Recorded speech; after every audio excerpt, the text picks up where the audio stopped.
नमस्कार साथियों, आप लोगों का only for civil services YouTube channel पे स्वागत है। तो आज हम यूपीएससी पीटी इकोनॉमिक्स के सिलेबस को ध्यान में रख के आज से पढ़ाई शुरू करेंगे और अगले 27 से 28 दिन में पीटी का सिलेबस, फिर उसके बाद इकोनॉमिक्स के मेंस का सिलेबस खत्म होगा। ठीक है, तो यूपीएससी अपने सिलेबस में पीटी के बारे में इकोनॉमिक्स में लिखा हुआ है सोशल एंड इकोनॉमिक डेवलपमेंट। ठीक है, यूपीएससी जब भी तो मेंस का सिलेबस डिफाइन कर देती है लेकिन पीटी का सिलेबस डिफाइन नहीं करती है। तो सोशल एंड इकोनॉमिक डेवलपमेंट में पॉवर्टी आ जाएगा, ठीक है, इंक्लूजन आ जाएगा, सस्टेनेबल डेवलपमेंट हो जाएगा और सोशल सेक्टर इनिशिएटिव्स हो जाएगा। पॉवर्टी मतलब गरीबी होता है। तो हम अगले क्लास से पूरी तरह से हिंदी में चलेंगे, अभी ये सिलेबस डिफाइन करना है इसलिए इंग्लिश में है और कोई बात नहीं है। ठीक है, तो फिर आगे चलते हैं, आगे देखते हैं ये जो यूपीएससी दिया है इससे क्या पूछा जाता है। पॉवर्टी और इंक्लूजन और सस्टेनेबल डेवलपमेंट, इससे 1 से 2 क्वेश्चन पूछा जाता है और सोशल सेक्टर इनिशिएटिव से 4 क्वेश्चन, टोटल 5 से 7 क्वेश्चन इस एरिया से मात्र पूछा जाता है। और ईटीसी जो यूपीएससी दिया है उससे 15 क्वेश्चन।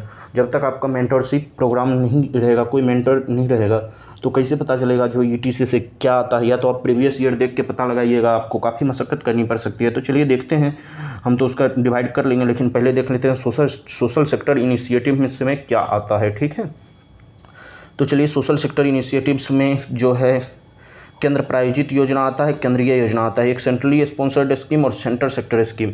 ये कोर ऑफ द कोर में 6 है, कोर 20 है, ऑप्शनल 2 है। ये हम सबसे लास्ट में आपको करवाएंगे और टोटल पीपीटी के माध्यम से आप लोगों को करवा देंगे। ठीक है, तो फिर चलते हैं आगे। तो class syllabus of UPSC PT economics हम कैसे पढ़ेंगे। नेशनल इनकम एंड राष्ट्रीय आय और उत्पाद जो है इसे 7 क्लास में पढ़ेंगे। इसी में कीनेजन इकोनॉमिक्स हो जाएगा, आपका रिसेशन जो है, कॉन्ट्रैक्शन है, डिफ्लेशन है, उसके बाद ये सभी आ जाएगा। ठीक है, पब्लिक फाइनेंस की बात करेंगे तो फाइनेंस सिस्टम से सारा आ जाएगा। मनी एंड बैंकिंग की बात करेंगे तो बैंकिंग सिस्टम का सारा आ जाएगा। फाइनेंशियल मार्केट में शेयर मार्केट भी आ जाएगा, फॉरेन सेक्टर विदेशी क्षेत्र, और फिर सोशल सेक्टर सामाजिक क्षेत्र। ठीक है, तो सोशल सेक्टर में जो होगा उसमें आपका पॉवर्टी आ जाएगा, अनएम्प्लॉयमेंट आ जाएगा और इन्फ्लेशन आ जाएगा। तो इसी क्रम में हम सारे चैप्टर को पढ़ेंगे। स्कीम्स के बारे में खुद तैयार करें, ऐसा हमें सर ने बताया था। हम तो आपको पूरी तरह से तैयार कराएंगे। जैसे जीडीपी का लगातार बढ़ना और ग्रोथ रेट लगातार बढ़ना, ये दोनों एक अलग अलग बात है। इसकी विस्तृत व्याख्या हम लोग क्लास में करेंगे। अभी एक तो आपको बताते हैं, जैसे ब्याज दर जब भी कम होगा, ठीक है, ब्याज दर जब भी कम होगा तो निवेश बढ़ेगा। देखिए इसको हम विस्तृत रूप से बताएंगे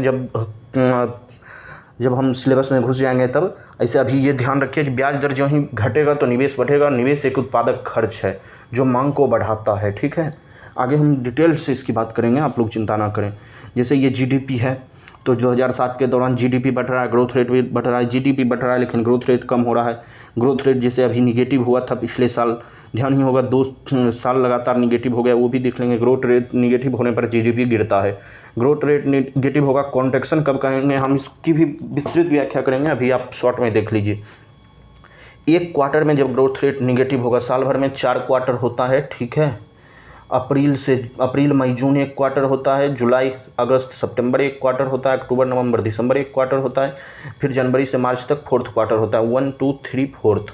और हम बताएंगे जो आपको किस तरह से किया जाता है। और लगातार 2 क्वार्टर तक ग्रोथ रेट, यानी अप्रैल से सितंबर तक हो गया या सितंबर से दिसंबर तक, अप्रैल से सितंबर तक या फिर जुलाई से सितंबर तक, तो लगातार यानी 6 महीना अगर ग्रोथ रेट निगेटिव में रहा तो रिसेशन आ जाएगा, यानी मंदी आ जाएगा। कॉन्ट्रैक्शन मतलब सिकुड़ना होता है। ठीक है, इसकी सही से हिंदी नहीं हो पाती। आप लोग जब भी यूपीएससी का एग्जाम दीजिएगा तो इकोनॉमिक्स में हिंदी जरूर देखिएगा, क्योंकि इकोनॉमिक्स में हिंदी से समझ ही नहीं आता, इंग्लिश देखना ही पड़ेगा। जब शेयर बाजार अचानक गिरने लगे तो उसे मेल्ट डाउन कहते हैं। हम शेयर बाजार में भी इसकी विस्तृत चर्चा करेंगे, इसलिए ये बात ध्यान रखें, कोई चिंता की बात नहीं है। फिर आगे मनी एंड बैंकिंग में जैसे एनपीए भी पढ़ेंगे। एनपीए में SMA 0 क्या होता है, SMA 1 क्या होता है, SMA 2 क्या होता है। बैंकिंग पेमेंट सिस्टम पढ़ेंगे थ्योरेटिकली। ठीक है, इसके लिए चिंता करने की कोई बात। फाइनेंशियल मार्केट में हम मनी मार्केट यानी मुद्रा बाजार और पूंजी बाजार दोनों पढ़ेंगे। अब आप लोग अगर बुक पढ़ना चाहें तो एनसीईआरटी का 11th क्लास, एनसीईआरटी का आप लोग 11th और 12th दोनों पढ़ लें। 9th 10th में इकोनॉमिक्स में कुछ वैसा है नहीं। 11th का एक भाग है और 12th में 2 है। आर्थिक सर्वेक्षण आप लोग 3 साल के पढ़ने की कोशिश करें। अगर इंग्लिश में हो जाए तो इंग्लिश में, क्योंकि हिंदी में आप लोगों को ना वैसा समझ में वैसा टर्म आएगा और ना ही वो फीलिंग आएगी। बजट 3 वर्ष का पढ़ने की कोशिश करें।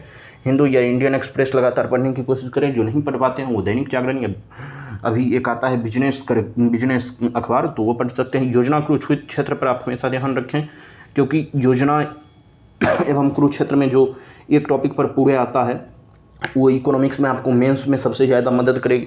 और इंडिया ईयर बुक आप लोग ज़रूर देखें, हर साल इंडिया ईयर बुक जो निकलती है उसे आप लोग ज़रूर देखेंगे। ठीक है, तो आज के लिए इतना ही, और कल से शुरू करेंगे राष्ट्रीय आय, नेशनल इनकम से शुरू करेंगे। तब तक आप लोग चैनल को सब्सक्राइब कीजिए, लाइक कीजिए चैनल को, और फिर मिलते हैं कल नेक्स्ट वीडियो में। और आप लोग इसी तरह से एक नोटबुक खरीद के और लगातार नोट्स बनाते जाइए, और हम विस्तृत इकोनॉमिक्स की चर्चा करेंगे। इकोनॉमिक्स के बाद पॉलिटिकल सेक्शन की चर्चा करेंगे। ठीक है, तब तक के लिए धन्यवाद, मिलते हैं नेक्स्ट वीडियो में।